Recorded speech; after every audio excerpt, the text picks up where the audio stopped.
street gangs, that neighborhood in the north side of Chicago, and we've already established that the neighborhood is a racial mix of Latino, white, and blue collar, as well as along the lake, we have some upper middle class and upper class people living in high rises. Darlene Hayes, who is the associate producer of our program, worked on this, on preparing this program, and I've asked her to come in and just share with us her feelings. You were over there. You met the cops. You talked to the kids. First of all, there's a real hostility toward us, isn't there? I mean, media. Show me a guy from television, I'll show you a bad guy. Isn't that the? Right. There's a hostility from the policeman's point of view. One evening when we were taping, we had asked some young men who had consented to talk to us to meet us at a school playground, and by the time we had gotten there, the police was arresting them for having their sweaters. And I think in the report it said something like that we were the problem. We had created a crowd scene, and that we were the reason why the kids got arrested. That's a defensible position, isn't it?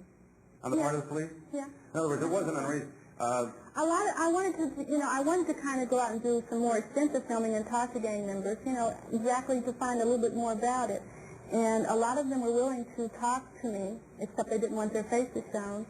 And one of the reasons why one young man told me he didn't want to talk was because he didn't want his mother to see him. So they have a real fraternity, a real closeness in the club, but still they're concerned about what their parents think and what the neighbors think. And it was really kind of, you would see gang members sitting on stoops smoking and drinking, smoking marijuana and drinking, and in the next yard you would see a man trimming his lawn, very concerned about how his lawn looked, picking up paper, and it was... Did you see any weapons transactions? On one occasion we were filming, and we heard, like gunfire. It sounded like firecrackers, and one of the club members came back and told us there was a woman in the alley selling guns for like $50 to gang members. So there are a lot of other people involved. People know where the gangs hang out. They come over to sell hot guns. And he was talking about macho. There's macho on all sides. The police weren't even macho. While we were there, policemen, drove up in a car with, mirrored sunglasses, looked like Starsky and Hutch. And that was the whole attitude. It was funny, but it's not funny. Because there's macho on their part, there's macho on the kids' part. And he was talking about a war between the law enforcement and the gangs. I could see that. The police apparently have assumed the position that they aren't going to recognize in an official blotter way a Latin king and a unknown killer or a stone. That's just to buy into these divisions which are causing the conflict. That's an understandable position on the part of the cops. I understand that. But also, in talking to some of the gang members, they told me that the police have picked up one gang member in his turf for some reason or other and dropped him off in another gang member's turf. Yeah. They do that a lot. It's not true that they don't keep track of it. You mean they would purposely put a guy in enemy territory? They would. To what? For what purpose? The guy they don't like. They just drop him off in another neighborhood and then just drop him off there, and whatever the other gang does to him, it's their tough luck. The cops don't help us at all.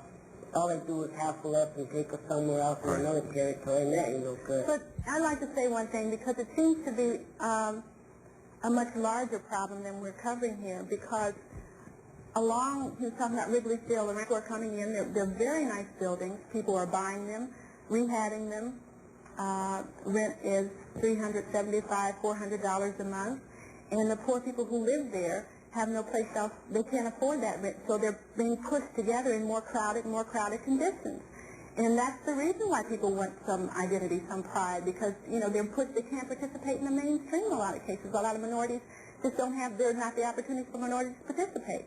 So they're pushed together, and that's, gangs come out of that, to me. I don't know. That's the Lakeview Community Council is here, and these are the people who own property in this area, of which you are a member. Correct.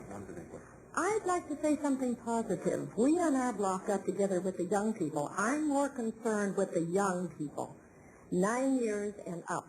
We got together with Ken Goldberg, and you know what came out of that?